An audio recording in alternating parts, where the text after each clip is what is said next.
Picture Mike Tyson, the unstoppable Iron Mike, betrayed by a woman he trusted, sued for millions, and thrown into a savage prison where inmates burn alive and guards turn feral. Stripped bare, he battles not just for survival, but his sanity. Will fury consume him, or will he claw back from the edge? What jaw-dropping secrets unravel in the chaos? You won't believe how the champ remakes himself in this wild, untold tale. Trust me, you won't believe how this ends. But before we dive in, let me know in the comments where you're watching from. The courtroom buzzed like a swarm of hornets on that humid March day in 1992 when Mike Tyson, the Iron Mike, the baddest man on the planet, stood shackled, his chiseled frame radiating fury beneath a tailored suit. His dark eyes burned holes through the crowd, daring anyone to meet his gaze. This wasn't a ring where he could crush skulls with a single uppercut. This was a rigged game, a betrayal so vicious it'd make your blood boil, and a prison sentence that'd push him into a hell deeper than any fight he'd ever faced. What went down behind those bars was raw, savage, and more gripping than any pay-per-view bout. How did Tyson survive the chaos of incarceration?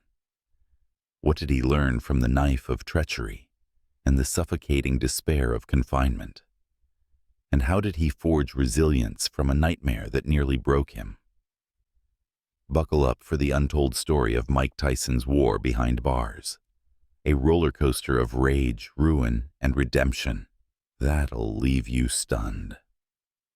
In the frantic weeks before his sentencing, Tyson knew the axe was falling. Convinced prison loomed, he scrambled to shield those he cared about, his mind a whirlwind of plans amid the legal storm. One of his last free acts was a call to Desiree Washington, not the accuser in his trial, but a woman he had trusted, someone he believed carried his child. "Make sure little Malik's good," he growled into the phone, wiring her $150,000 with a promise of monthly checks to tide her over while he did his time.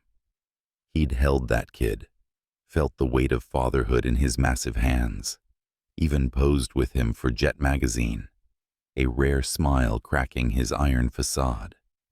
It was a lifeline, a shred of hope in the chaos, but Desiree wasn't who she seemed. In a move so slimy, it'd make a snake blush, she took Tyson's trust, shredded it, and turned it into a cash grab. She hired a shark of a lawyer, Leonard Voss, and sued Tyson for millions, spinning a tale of heartbreak and lies that hit harder than any punch he'd ever thrown. The courtroom gasped as the betrayal unfolded, and Tyson sat there, fists balled so tight his knuckles whitened, his chest heaving with a fury he couldn't unleash. She'd milked his generosity, his love for a son he thought was his, and twisted it into a dagger aimed at his back. Anger doesn't even cover it. Imagine the boiling rage of a man who gave his all, only to be gutted by a con artist who saw him as a walking ATM. Then came the haymaker. Tyson's lawyer demanded a paternity test. The results landed like a bomb. Malik wasn't his. The kid he'd bounced on his knee, the bond he'd clung to, was a sham. Desiree had played him for a fool, and the sting cut deeper than any loss in the ring. The legal circus raged on, headlines screaming, public opinion splitting like a fault line. Polls showed half of America doubted the trial's fairness, with black folks shouting loudest, another brother crushed by a system that loved to see him fall. "If she was white, I'd be in for life," Tyson spat later, a sentiment echoed by a juror who whispered, "They'd have thrown away the key." Even some women's advocates questioned the conviction, but the courts stood firm. On March 31, 1992, 6 days after Tyson was cuffed, Judge Patricia Gifford slammed the gavel, denying his appeal bond.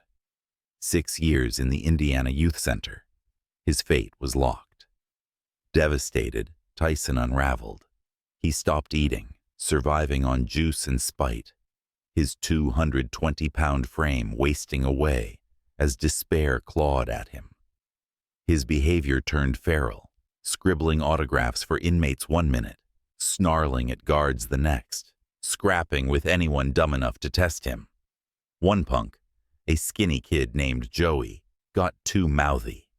Tyson's fist left him with a knot the size of a golf ball.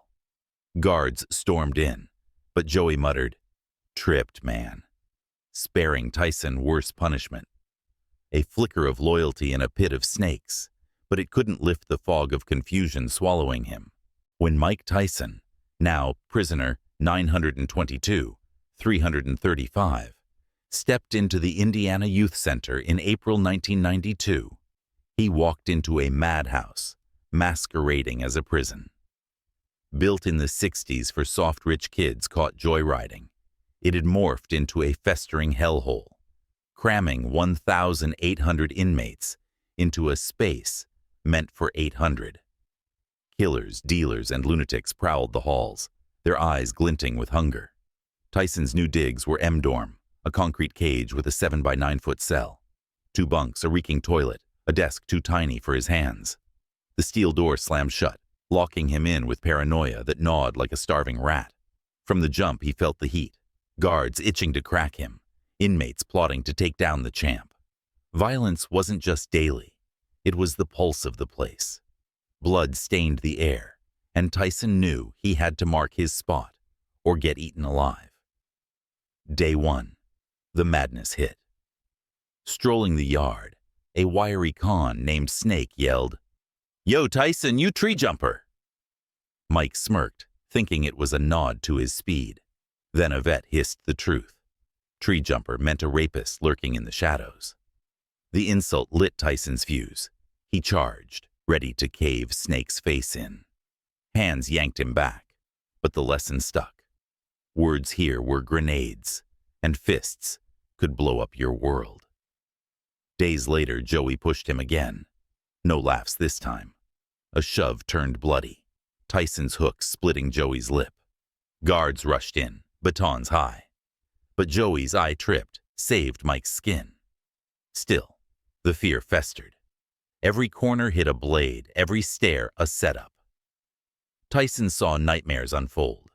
A lifer soaked in gas and lit up, screaming as flames devoured him. A female guard dragged off, her cries bouncing off the walls. A kid shanked over a cigarette, gurgling in a red pool. Despair choked him. How do you survive this insanity? Confusion spun his head. Were the guards dirty? Was that shadow moving to jump him? The baddest man alive was now prey, his heart hammering with dread. The hole was next. After a screaming match with a bigot guard named Officer Holt sparked a near riot, black inmates clashing with Aryan thugs, Tyson was hauled off, boots scraping concrete. Solitary was a 6 by 9 foot tomb, 23 hours a day, mattress gone at dawn, forcing him to curl on icy stone under a buzzing light that never quit. It was meant to shatter him, but it sharpened his edge. Alone, he could breathe, think, without a shank at his throat. Yet the despair crushed him, the confusion drove him wild. Was this it? The king of the ring shivering like a scared kid? He smashed the walls, blood dripping, roaring until his throat bled. The youth center was a monster, and it was chewing him up. But monsters can be beaten. Months in, Tyson shifted gears. Survival wasn't about smashing every fool who crossed him. It was a mind game, and he had to play smart. Enter Clarence, Pops Jenkins, a lifer with 25 years in the joint. Assigned as Tyson's cellmate to tame the champ's fire, Pops was a lean old man with a voice like thunder and eyes that pierced souls. First night, Tyson shoved him, snarling, "Don't mess with me, geezer." Pops didn't blink. "I ain't here to fight, Iron Mike," he said coolly. "You're a lion in a den of wolves. I'll show you how to hunt." Grudgingly, Tyson tuned in. Pops taught him the rhythm. Dodge the hotheads. Sidestep the guard's bait. Keep your trap shut. Those cats by the chow line? Pops nodded one day. Stay clear. They're lifers gunning for a name. Yours. Bit by bit, Tyson adapted, his resilience sprouting like steel through dirt. He learned to smell trouble, swallow his ego when a guard barked, pick his shots when it mattered. Then came Darnell Slick Brooks, a Chicago hustler doing life for a botched heist. Slick clocked Tyson's flood of fan mail and tossed him a lifeline. "You're reading these wrong, champ," he said, snagging a letter. "They ain't just fans. They're gold mines." Slick cracked the code. "Anything I can do" meant cash, gear, hope. Tyson started writing back, sharp and sly, and the flood hit. Envelopes stuffed with bills, chains, even yen. Commissary became his turf. He swapped slop for snacks, soap, socks. Small victories that fed his adaptation. Slick smirked. "You're a boss now, Mike. They can't touch that." Tyson felt it. Power. A spark in a black hole. He saw the guard's weariness, the inmates' quiet pain, fathers missing kids, kids mourning dads. Empathy crept in, softening his edges. This wasn't just surviving. It was resilience, a beast bending but never breaking. By 1995, Mike Tyson wasn't the same animal who'd walked into the youth center. Iron Mike had forged a new skin, not just muscle, but cunning, patience, and grit. Desiree's betrayal still seared, a wound of anger he'd carry forever, but it drove him. The despair of those early days, the confusion of a flipped world, had hardened into wisdom. With Pops and Slick in his corner, he'd outfoxed the madness, turning the prison's jaws into his proving ground.